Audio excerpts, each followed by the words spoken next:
When the Reformation threatened the power of the Catholic Church and drew millions of people away from its clutches, Satan established a counter-reformation designed to nullify the threat and reassert its position of dominance.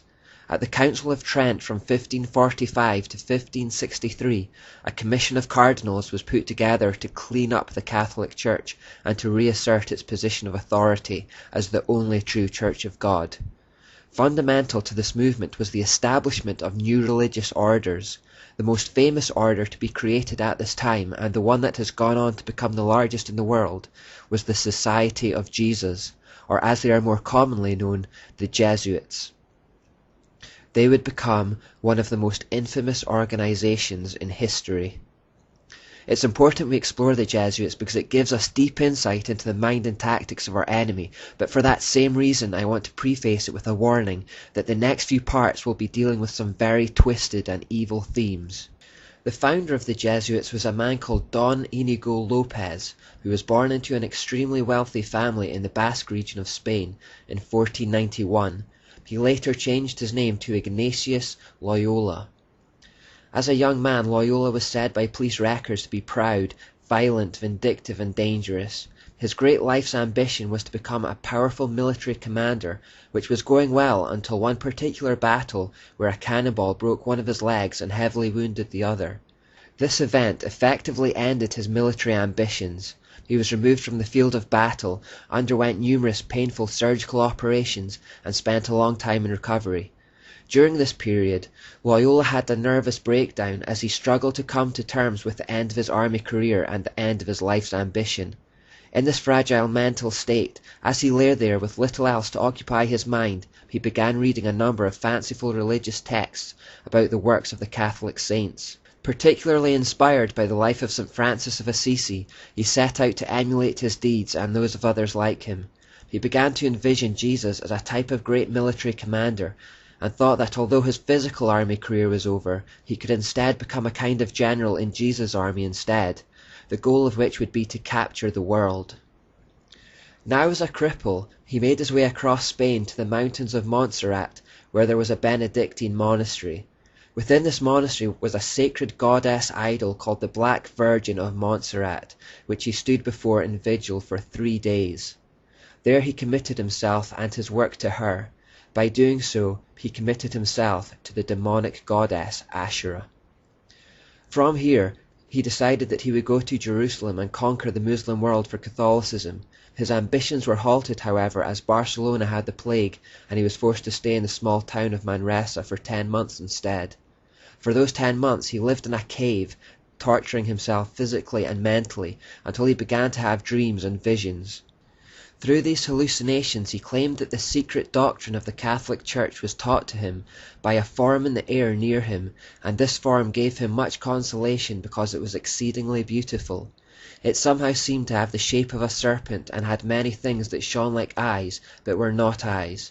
He received much delight and consolation from gazing upon this object, but when the object vanished, he became disconsolate.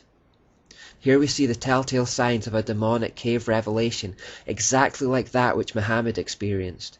More explicitly than Muhammad's encounter, the being came in the form of a serpent rather than an angel of light. Similar to Muhammad, Loyola found himself prone to depression after contact. After the 10-month period in the cave, Loyola proceeded to Jerusalem, where he approached the Franciscan monks. They told him to go home as they did not want any political trouble. It was upon his return to Spain that he started formal training by studying theology at various universities. At this time he, along with a small band of companions, also started making disciples of others.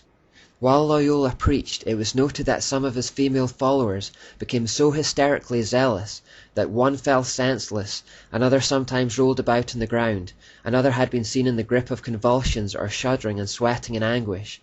Clearly demonic activity was at work following his cave experience and commitment to the demonic Asherah idol, and for the rest of his life he was known for having mystic powers. In the coming years he would be thrown into jail twice under the suspicion that he was a member of the Alumbrado, or as we know them, the Illuminati, and we'll discover more about them later. The description of people falling senseless and going into convulsions may remind you of scenes from Christian churches in recent times. To deal with that, I want to refer you to a 3-part series called Kundalini Warning, which I'll provide links for below. Please watch all the way to the end for a balanced opinion. By 1534, Ignatius Loyola had 6 key companions, all of whom he had met at university, and they formed the initial military brotherhood of the Society of Jesus. On the morning of 15th of August 1534, they met in the crypt of the Church of Our Lady of the Martyrs at Montmartre, and took solemn vows committing themselves to their lifelong work. As a man with an army background, Loyola created his order with the principles and disciplines that he had been used to as a soldier. The leader demanded the unquestioning obedience from his inferiors.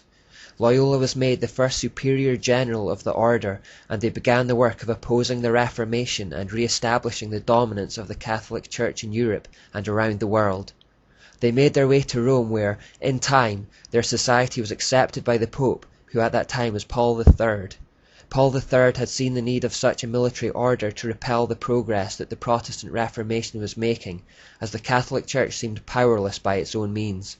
The Pope invested in them the authority to excommunicate all who would hinder or who do not aid the society, to confer orders, preach and administer the sacraments, to change their general, to absolve heretics as well as imprison the excommunicate, to exercise episcopal functions, to confirm, exercise, dispense, etc., to disguise themselves, to carry movable altars, give plenary indulgences, to live exempt, free from secular powers, taxes, as well as jurisdiction, authority, sentence, and command of any other ordinary delegate, judge, magistrate, from any search.